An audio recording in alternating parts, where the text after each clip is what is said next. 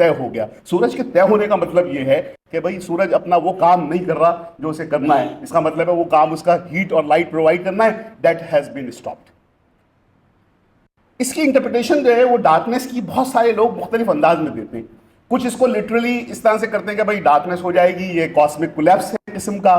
کچھ لوگ اس کو کہتے ہیں یہ سمبولک ہے. سمبولک کا مطلب ہے کہ جب آدمی بے بہرا ہو جائے گا تو اس کو ڈارکنیس کہا جائے گا. لیکن ہم سائنسز کے حوالے سے اسے سمجھتے ہیں کہ یہ ایک انوائرمنٹل ایفیکٹ ہے, اور اس انوائرمنٹل ایفیکٹ میں یہ نیچرل بھی ہو سکتا ہے اور مین میڈ بھی, and that is the point where we should focus on. Man made disaster ہے یہ قسم کا. اور قرآن میں جو ڈسکرپشن اس کی ہے کاسمک اپہیولز کی یا آئیڈیا آف ڈارکننگ آف سن, یہ تمام چیزیں جو ہے وہ اس طرف اشارہ دے رہی ہیں کہ ان چیزوں کو نہ صرف توجہ سے دیکھنے کی ضرورت ہے بلکہ اس کے بارے میں کچھ کرنے کی ضرورت بھی ہے. کیونکہ آپ کو معلوم ہے کہ مذہب جو ہے وہ انسان کو ایک چیز سے کم از کم بہت محفوظ رکھتا ہے, اور وہ ہے مایوسی. مایوسی گناہ ہے, اور مایوسی سے بچنے کے لیے کیا کرنا ہوگا؟ مایوسی سے بچنے کے لیے آپ کو انٹرپریٹیشن آپ کے پاس پکی ہونی چاہیے, اور اس کے بعد اس کا تدارک ہونا چاہیے. So what can be the responsibility and prevention methods? سب سے بڑا مسئلہ جو اس وقت دنیا کو درپیش ہے وہ یہ کہ کیسے اس نیوکلیئر وار کو اوائڈ کیا جائے جس کا خطرہ ہمارے سروں پہ منڈلا رہا ہوتا ہے. تو role of science and faith together is very important. Science جو ہے وہ بتاتی ہے کہ واٹ کوڈ ہیپن, اور فیتھ ہمیں گائیڈ کرتا ہے کہ ڈیسیشن کیسے بنائے جائیں, مورل ویلیوز کو, کون سی مورل ویلیوز کو آپ اپنے سامنے رکھیں. ظاہر ہے ہم اگر پریپیئر کریں اپنے آپ کو فیوچر کے لیے تو ہمیں سوچنا چاہیے کہ ہم ایک گلوبل ولیج میں رہتے ہیں, اور اس گلوبل ولیج میں رہتے ہوئے ہمیں ان سب باتوں کا خیال رکھنا ہے کہ ہر انسان کے لیے ضروری ہے. فیتھ اور ہوپ کا لنک میں نے آپ کو سمجھایا ہے, اس کا بھی بہت ضروری معاملہ ہے. دیکھیں جیسے قرآن کی آیات ہم نے تلاوت تو نہیں کی لیکن اس سے بتایا گیا کہ کس طرح سے معاملات جو ہیں وہ چلتے ہیں. تو بیسکلی ایک آئیڈیا یہ ہے کہ اس قرآن میں بھی یہ بڑا اشارہ ہے واضح طور پہ کہ ہم نے تو سوچنے سمجھنے والوں کے لیے نشانیاں رکھی ہیں, تو if you can follow these تو why not we should have a new believing. ایک بڑی اہم بات ہے, اور یہ ڈاکٹر زاہدی صاحب سے بھی ہم لوگ گفتگو کے دوران کرتے رہتے ہیں کہ ہوتا یہ عام طور پہ کہ جتنی ریسرچ ہے اعلیٰ پیمانے کی, یہ ساری باتیں جو ہم نے آپ کے سامنے رکھی زیادہ تر نان بلیورس کا ہوتا ہے. وائی بلیورز آر سو سلو ان دس؟ ایک بڑا زبردست قسم کا سوال ہے اور بڑا چبھنے والا. As Muslim with renewed understanding and hope we can strive towards a brighter future. ہمارا خیال ہے کہ ہم اس کو آگے کی طرف جا سکتے ہیں, اور کیوں نہیں ہم قرآن کو اور حدیث کو سمجھ کر پڑھنے کی کوشش کرتے. Let us conclude with a dua that خدا تجھے کسی طوفان سے آشنا کر دے کہ تیرے بحر کی موجوں میں اضطراب نہیں, تجھے کتاب سے ممکن نہیں فراہم دوں, کتاب خواہ ہے مگر صاحب کتاب نہیں. Thank you.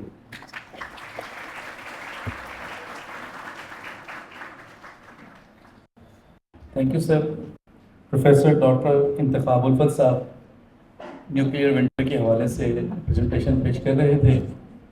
اب میں ملتمس ہوں رئیس کلیہ معارف اسلامیہ پروفیسر ڈاکٹر زاہد علی زاہدی صاحب سے کہ آپ تشریف لائیں اور اپنا اظہار خیال فرمائیں. پروفیسر ڈاکٹر زاہد علی زاہدی صاحب.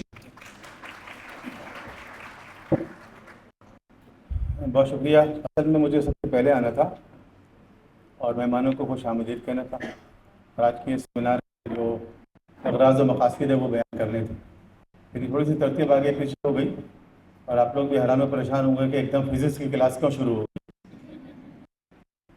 آپ کو معلوم ہونا چاہیے کہ اب جو نیا سلیبس آیا ہے HEC کی طرف سے اس میں ہر ایک کو فزکس پڑھنی ہے. ٹھیک ہے, سائنس پڑھنا ضروری ہے, اور وہ سائنس میں تھوڑا فزکس پڑھے, کیمسٹری, میتھمیٹکس اور سائنس کے بنیادی جو کانسیپٹ ہیں وہ ویسے ہر انسان کو آنے چاہیے, جس کو آپ کہتے ہیں ایوری ڈے سائنس. ٹھیک ہے, تو بہرحال کچھ آئیڈیا ہو گیا ہوگا آپ کو کہ یہ سیمینار کس حوالے سے ہے. بیسیکلی یہ ایک پورا کانسیپٹ ہے جس کو کہا گیا ہے نیوکلیئر ونٹر. اب آپ سمجھ گئے ہوں گے نیوکلیئر ونٹر کا مطلب کیا ہے, کہ اگر کوئی نیوکلیئر ایکسپلوژن ہو جائے, خدا نخواستہ تیسری عالمی جنگ ہو جائے یا ایٹمی اسلحہ استعمال ہو جائے, تو ایسی صورت میں کیا ہوگا. ابھی تک تو انسان یہ کوشش کر رہا ہے کہ تیسری عالمی جنگ نہ ہو.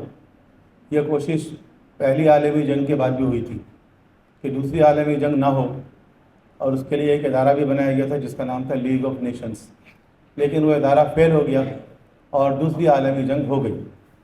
پھر اس کے بعد کوشش ہوئی کہ تیسری عالمی جنگ نہ ہو، اور پھر ایک ادارہ بنایا گیا جس کا نام ہے یونائٹڈ نیشنز. اور یہ مسلسل کوشش کرتی رہتی ہے یونائٹڈ نیشن کہ قوموں کے درمیان جو اختلافات ہیں، جو لڑائی جھگڑے ہیں، جو بارڈرنگ ٹینشنز ہیں، ان کو بات چیت کے ذریعے، مذاکرات کے ذریعے حل کر لیا جائے اور بات جنگ تک نہ پہنچے. لیکن اس کے باوجود بھی اقوام متحدہ کی تشکیل کو آج جب 70 سال سے زیادہ ہو رہے ہیں تو ہم یہ دیکھ رہے ہیں کہ دنیا کے بہت سے ملکوں کے درمیان جنگیں ہوئی ہیں اور اس وقت بھی ہو رہی ہیں.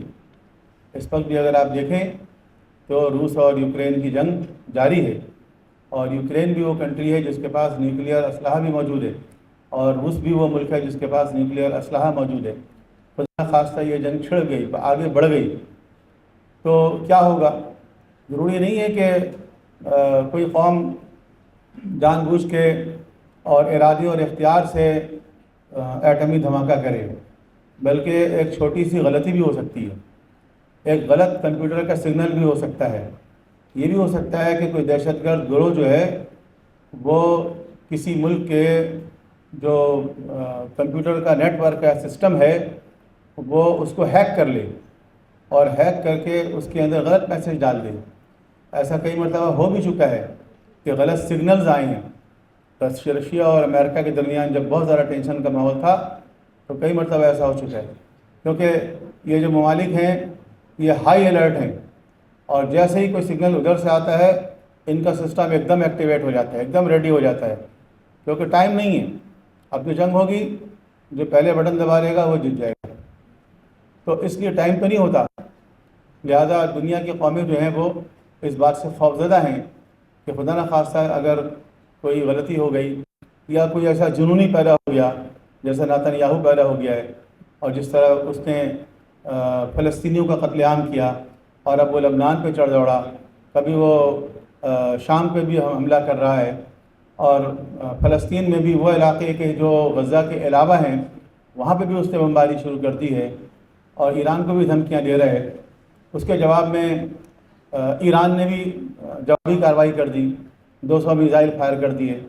اب یہ جو کھیل ہے یہ اس قدر خطرناک ہے کہ یوں سمجھ لیں کہ آپ ایک جنگل میں آگ لگا رہے ہیں اور آپ یہ سمجھ رہے ہیں کہ یہ آگ جو ہے وہ یہیں تک رہے گی، اس کے آگے نہیں پھیلنے دینا میں. تو وہ آگ ضروری نہیں ہے کہ آپ کے قابو میں رہے. جنگ چھیڑنا تو کسی کا بھی کام ہو سکتا ہے، لیکن جنگ کو روکنا ہر ایک کا کام نہیں ہوتا، پھر وہ چیز اس کے ہاتھ سے نکل جاتی. تو جس طرح مڈل ایسٹ میں اس پر خطرناک صورتحال ہے اور جس طرح سے ایک آگ اور خون کا کھیل جاری ہے، تو کیا پتہ یہ تیسری عالمی جنگ کی طرف چلے جائے اور کوئی تیسری عالمی جنگ ہو جائے.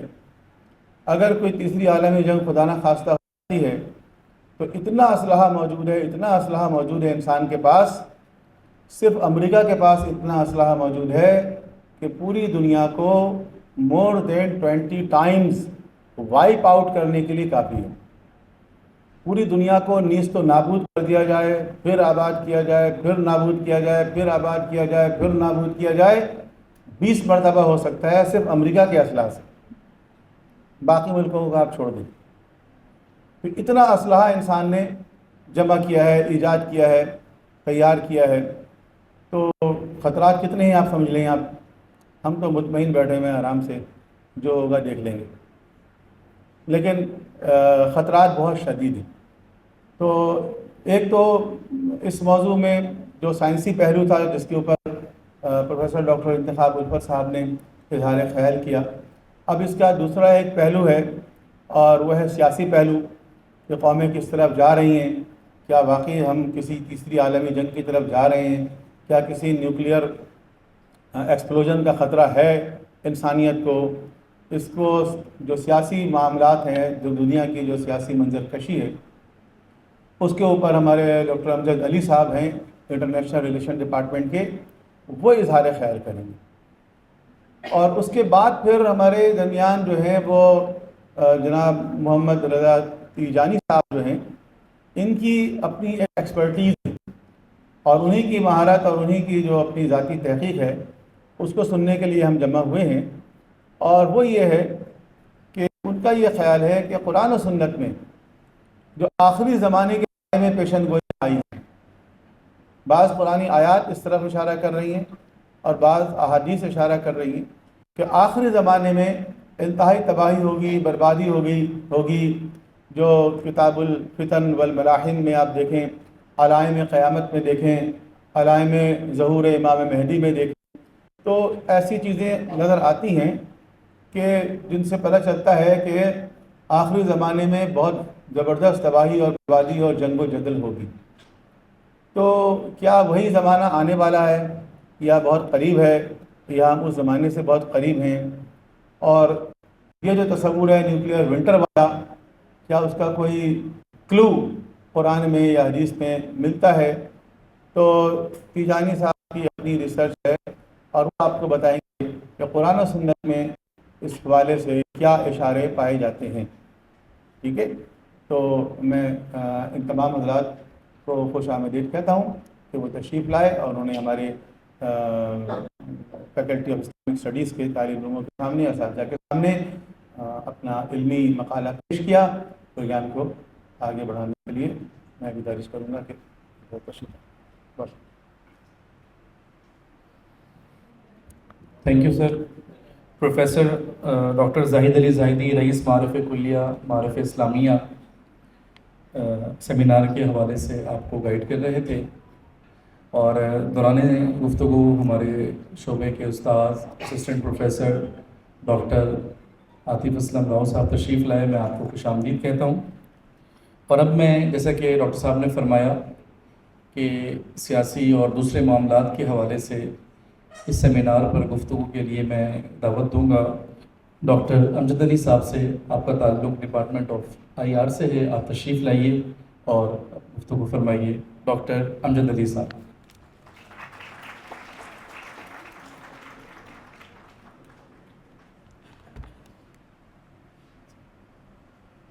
بسم اللہ الرحمن الرحیم.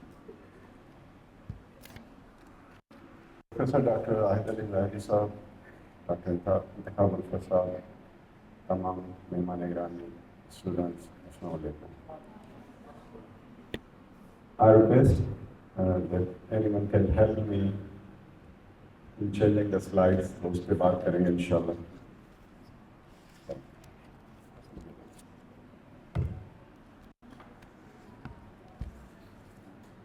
آدھے سے زیادہ میری اسپیچ جو ہے وہ سر انتخاب صاحب اور زاہد علی زاہدی صاحب نے کور کر لی ہے. تو میں تھوڑا سا اس کا جو بھی وہ پولیٹیکل ہے دنیا کے حالات، اس کو دیکھتے ہیں، کس طرف ہم جا رہے ہیں، انسانیت کا کیا ہوگا، دنیا کا کیا ہوگا. قیامت تو برحق ہے، اس میں کوئی شبہ نہیں.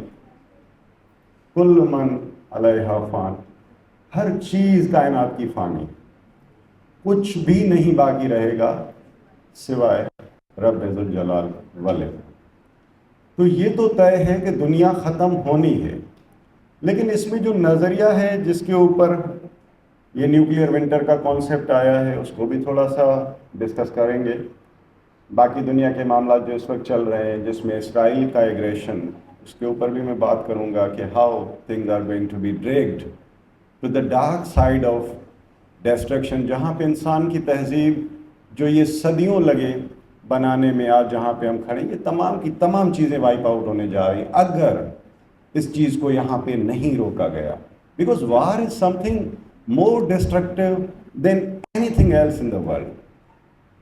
وہ کہتے تھے جب گاؤں میں کوئی، ہم بنیادی طور پہ پاکستان از ایگریکلچرل اسٹیٹ، ہم تمام کے تمام لوگ دیہاتی ہیں. اب تو ویسے ہم میٹروپولیٹن سٹیز میں رہتے ہیں، لیکن بائی اوریجن ہمارے آبا و اجداد ان کو دیکھیں تو ہم سب لوگ دیہاتی ہیں. یہ انڈسٹرلائزیشن تو 200-300 سال کی کہانی ہے جب اسٹارٹ ہوئی، جس میں یہ لائف ہم آج دیکھتے ہیں کہ مینول اور دین ڈیجیٹل، اس کی طرف ہم آ گئے. تو یہ دنیا کی تہذیب جو بنانے میں صدیاں انسان نے سرو کی، 1,24,000 prophets with a message of almighty Allah. to humankind. For what?